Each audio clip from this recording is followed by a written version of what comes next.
Scientists say poor sleep can make you more susceptible to conspiracy theories. A man has no idea who is putting gallons of pee in his recycling bin. And OnlyFans is sued after two men realized they weren't actually talking to models. These are the weird stories on Weird AF News, the only daily weird news podcast. I got 3 weird news stories from around the world. This is how we do it. This is how we do it. Poor sleep, they say, can make you more susceptible to conspiracy theories. It's the sound of science, I think. Poor sleep can make you susceptible to a wide range of physical and mental health issues, everyone, including the following: heart disease, high blood pressure, anxiety, and the belief in chemtrails trying to control your mind. New research indicates that it increases the chances of yet another unwanted outcome. Poor sleep makes you embrace conspiracy theories. At least, that's what they want you to think. This is just more propaganda from Big Sleep, guys. This is the chamomile industry trying to sell us more tea. No, apparently there's some data to back this up. There's a team from the University of Nottingham's School of Psychology. Nottingham? Isn't that where Robin Hood is from? Was Robin Hood a real person, or is that just a mythology of some sort? I should probably investigate that someday. So the University of Nottingham School of Psychology conducted some experiments. They had 1,000 volunteers. These results were just published in the Journal of Health Psychology. And the results suggest that bad sleep quality is a major contributing factor, making people more susceptible to patently untrue conspiracies. The odds for adopting such beliefs may especially increase if tired people are exposed to conspiratorial content from outside sources as opposed to coming to similarly false conclusions on their own. Don't most conspiracy theories come from outside sources? It's people just doom scrolling on their phone at 2 a.m., right? That's what's going on. The next thing you know, they're checking under their bed for the Loch Ness Monster. The researchers asked in the first study 540 participants to complete a standardized sleep quality assessment before reading one of 2 articles about the Notre Dame Cathedral fire in Paris from 2019. While some volunteers received a verified rundown of the devastating accident, others reviewed a story that falsely stated the fire involved a cover-up conspiracy. After surveying the participants, researchers noted those who previously cited worse sleep quality actually entertained the conspiracy theory more often than their well-rested counterparts. So they asked people, how's your sleep? Do you sleep good? And then read this article. What do you think?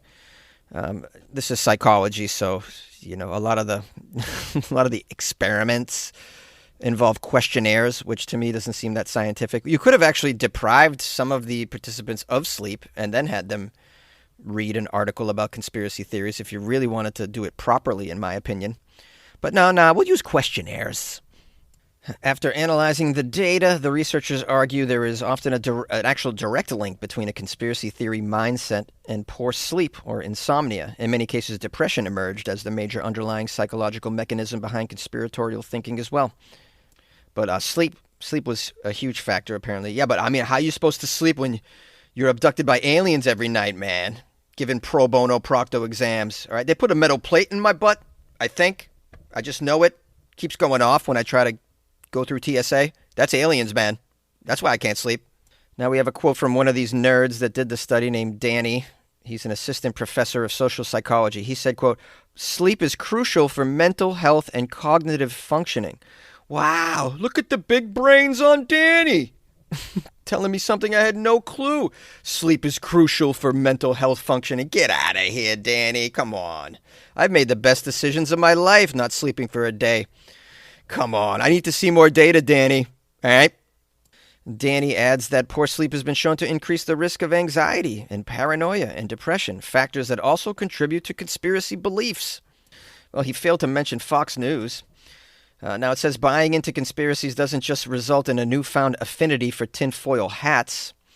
Distrust of data-backed vaccine efficacy lowers a society's overall resilience against infectious diseases such as measles, COVID, and tuberculosis. Misinformation surrounding climate change has for decades hampered ongoing efforts to combat its existential risks to humanity and the planet. Meanwhile, the embrace of stolen election conspiracies and fears about secret, non-existent international cabals has given way to multiple deadly and tragic outcomes, including murder. Very sad. Outside of sleep, though, I mean, I think that's probably a small factor. Plain old stupidity is really the number one factor. I mean, we're living in a country now where there's now like 400 cases of the measles in like one county in Texas. That's dumb. It's not that those people aren't getting sleep. That's plain old dummy. Danny says, though, that the research suggests improving sleep quality could serve as a protective factor against the spread of conspiratorial thinking. So the next time someone tries to sell you on an unequivocally bonkers conspiracy, such as at night there are gnomes in my closet that keep moving around my microphone, I'm going to catch them one of these days. Anyways, it says do yourself a favor and sleep on it. So maybe I should sleep on that. A man is asking who is putting gallons of urine into his recycling bin and why. It's a very sparse, weird news cycle today, guys. As you can see, I'm struggling to get some weird news together. Here's something out of Portland, Oregon about urine. A man living in a Portland, Oregon neighborhood is wondering who is putting gallons of urine in his recycling bin. That's some strange behavior. Perhaps this is a prank. I would say just look for the guy that is living in a van down by the river. But maybe that's not the case. Let's find out. We have Alex, who's a Portland resident. He's concerned about someone leaving urine around. He said the problem started in September when he noticed his recycling bin had not been collected. So he opened the blue bin. Lo and behold, there were deposits of gallon-sized bottles of urine, 6 of them, to be sure. I mean, he does live in Portland, though. I mean, that city's covered in urine and feces. Human, by the way. Just be glad that they put him in the recycling bin, I'd say. Better than, like, leaving it on your front porch. That's just me. The recycling hauler actually refuses to take the bin's contents when urine is inside because apparently it's a biohazard. So they weren't picking up his recycling. That is a problem. They say if it was placed in the garbage bin, it would have been collected. So perhaps to solve the problem, just leave a note. Hey, buddy, can you put it in the garbage bin? Also, are we sure this is urine? Have you tested it, Alex? Giving it a little taste? I mean, is it apple juice? Lemonade or something? You could always test the DNA, see what it is, and see who it belongs to. It says the mystery man didn't stop putting these gallon bottles of urine, kept dropping the bottles of urine in the bin. Eventually, Alex stopped putting his bins out to the curb altogether, hoping that the individual would stop this piss bandit. And he did. But he moved on to using the neighbor's garbage bins instead. Oh boy, this piss bandit. What is his motive? I said he. I mean, I'm making an assumption here. I assume it's a he. For various reasons. I've only seen men pee in bottles, to be honest. It's hard to aim into a bottle, if you're a woman, if you have women genitalia, lady genitalia, biological female assigned at birth genitalia. Here's another quote from our guy Alex, who just feels violated. He says, I don't know why he's hitting, he says he too, I don't know why he's hitting the same location so many times. That doesn't make sense to me. Why is he doing it? Why? It's a grudge, maybe? Have you made any enemies in the past year, Alex? Have you thought about that? This individual is probably living in a car nearby. That's why they are depositing it in the bins on this street. Although I don't know why you got to put them in bins. Just dump them down a sewer or something. Or reuse the pee bottles. I never lived out of a car before, but if I did, I probably would reuse some of my urine bottles. I wouldn't just fill one up, then get another one, and then keep them in my trunk until I have 5 or 6 of these bottles, and then the whole thing seems strange to me. One thing you do is have a urine stakeout. See if you can catch the piss bandit using video or something. Let me keep reading and find out. Maybe this is an Amazon driver. That's another option. Alex has captured surveillance video of the man. Oh, so it's a man from the video showing up to his house, getting out of his car, placing the bottles of urine in the recycling bin. Unfortunately, the videos are grainy. It's too hard to tell who he is. Alex has shared his ordeal on the Nextdoor app, where neighbors have flooded the post with theories as to the reason behind this piss bandit. Alex has since filed a police report as well. He's trying to get the man's license plate. He said he put his bins back out again on the curb, and he puts them in different positions now so we can get a better video of the culprit. Alex doesn't plan to move or take any extreme measures. Imagine moving because of that. That would be a weird reason to move. But I can see. He loves the neighborhood, he says, despite all the urine. He's lived there since 2006. He does have a message for the mystery man. Here it is, quote, "Maybe he's watching, I don't know. But please stop. Please, just don't do it anymore." As frustrated as he is, Alex was at least able to make a joke of the situation.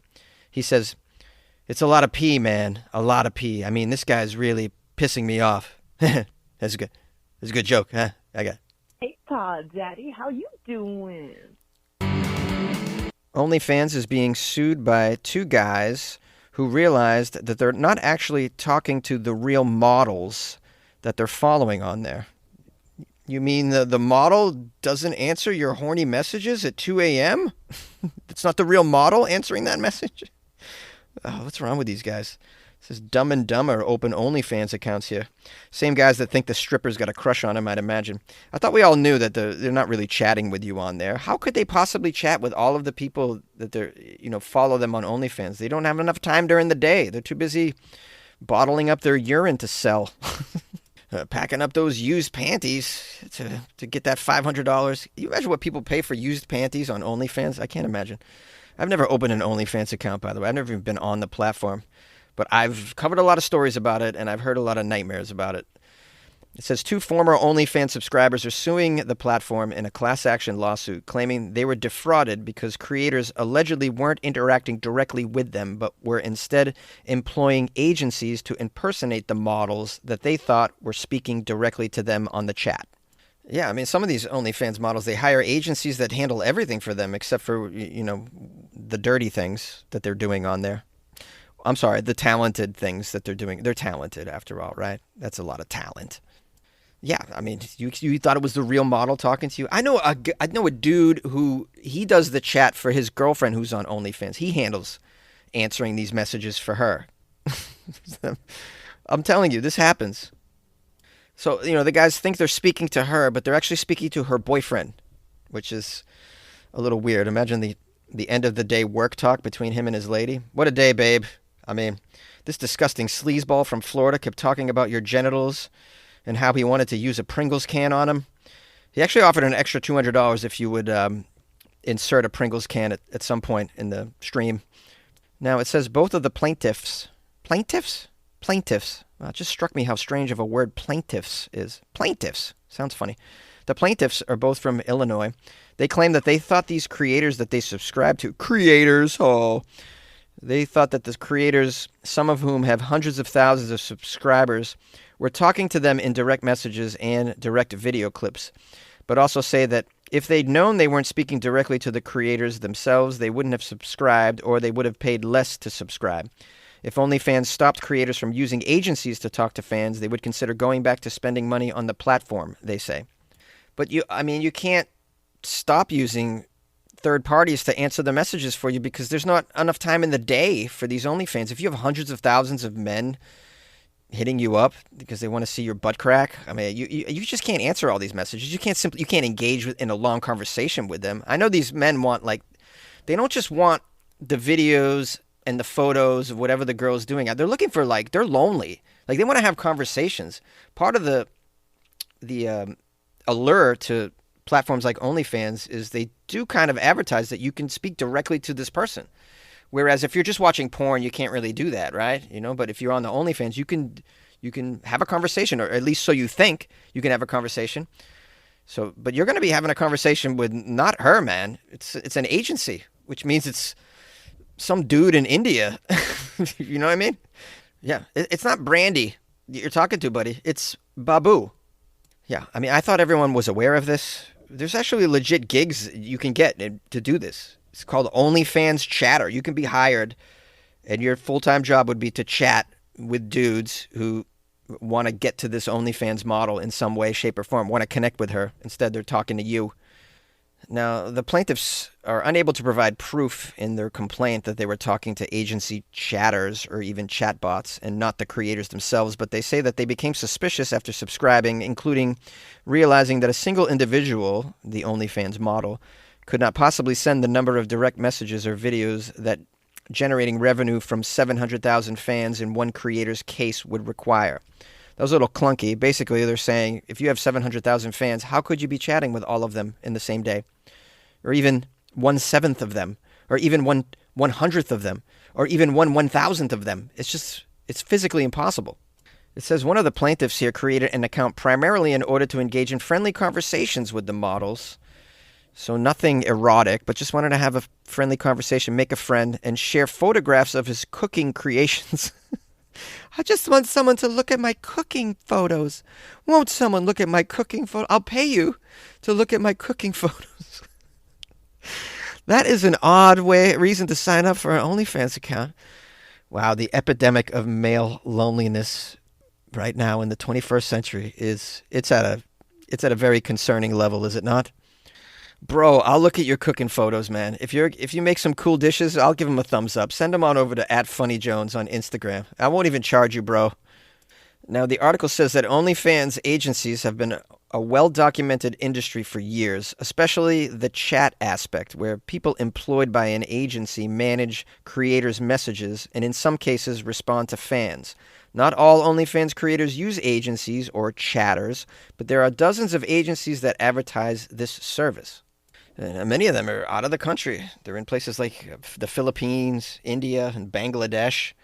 It's a strange gig for a father in India. It's a full-time gig. Comes home from work. How was work, honey? Oh, very, very stressful today. I had to rate like 4 dozen penis pics. Imagine having to rate them. Sheesh. Now, this is the only case against OnlyFans. In July 2024, 5 OnlyFans users also filed a class action complaint against OnlyFans' parent company, claiming that chatter scams defraud the fans. The judges ordered the case to go to trial in 2027, so pretty far out. But I can understand where they're coming from. I mean, from my understanding, it's not cheap to be on here, and unless they really disclose that, I mean, you would think that these guys would have common sense and to know that if someone has 1 million followers on OnlyFans, they're not responding to your pretty penis pic at 3 a.m. That's not them. How could they possibly do so? But I guess some people, I mean, the case can be made. It's false advertising. If it doesn't say, they should disclose that, hey, I don't answer all of these messages. You know, if you're, in case you can't just realize that by the number of followers I have. I don't have time to answer all the messages, so I have third parties that help me out. They should disclose that, and maybe they will. And while they're at it, if they're selling bath water that they really didn't bathe in, or panties that they really didn't wear to the gym that day, instead their cleaning lady was wearing it while vacuuming the living room, then they ought to be upfront about those frauds as well. Oh, Pod Daddy. Good luck with your life, man. Hello, my friends and loyal listeners. Thank you for spending some time with your buddy Jonesy and the Weird AF News podcast. If you haven't subscribed yet, please do so. Just know, though, I do weird news 5 days a week. That's right, keeping it weird daily. The only daily weird news podcast, I'm proud to say. I want to give thanks. Oh, actually, let me make an announcement, though, in case those of you who are unaware. I made an announcement on yesterday's podcast that I was moving to Florida. Well, that was a complete April Fool's joke. And for 3 years running, I've been using the same April Fool's joke, and I'm still fooling people. I don't know how. People messaging me, Jonesy, you're really moving to Florida? I thought you hated Florida. You're crazy for moving to Florida. Yeah, I would never move to Florida. You out of your mind? It's April Fool's. Same April Fool's, 3 years running. I'm going to do it again next year. I hope you catch on. I want to give thanks and praise now. Let's give thanks and praise now to Michelle. Yes, you're like, why give thanks and praise to Michelle? Well, Michelle bought me a coffee off my website, weirdafnews.com, where you can buy me a coffee and you can write me a love note. Michelle wrote, I was listening on my morning commute, and you really got me with the Florida move bit at the end, Jonesy. Then I remembered it was April Fool's Day episode. Good one. LOL. Thank you, Michelle, for the coffee, and I'm glad you were amused. Appreciate that. Thank you for the support. If you guys want to be very nice and supportive and generous like Michelle, you can buy me a coffee off my website, weirdafnews.com. You can also join the Patreon if you go to weirdafnews.com. That's a pretty nice thing to do as well. But nonetheless, it's not required. This is a free podcast recorded 5 days a week inside a closet. So if you can't afford to support the podcast, it's not a problem at all. I understand the economy that we're in right now. Not ideal. And it only seems to be getting worse. But the good thing to know is there's no tariffs on my podcast, so that's cool. If you want to help support the show without spending any money at all or donating, then please tell a friend about weirdafnews.com.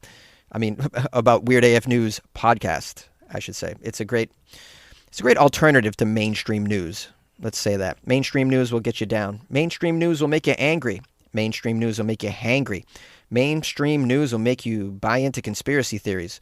So listen to Weird AF News. You'll learn something about the weird world around us, and you might get a few chuckles.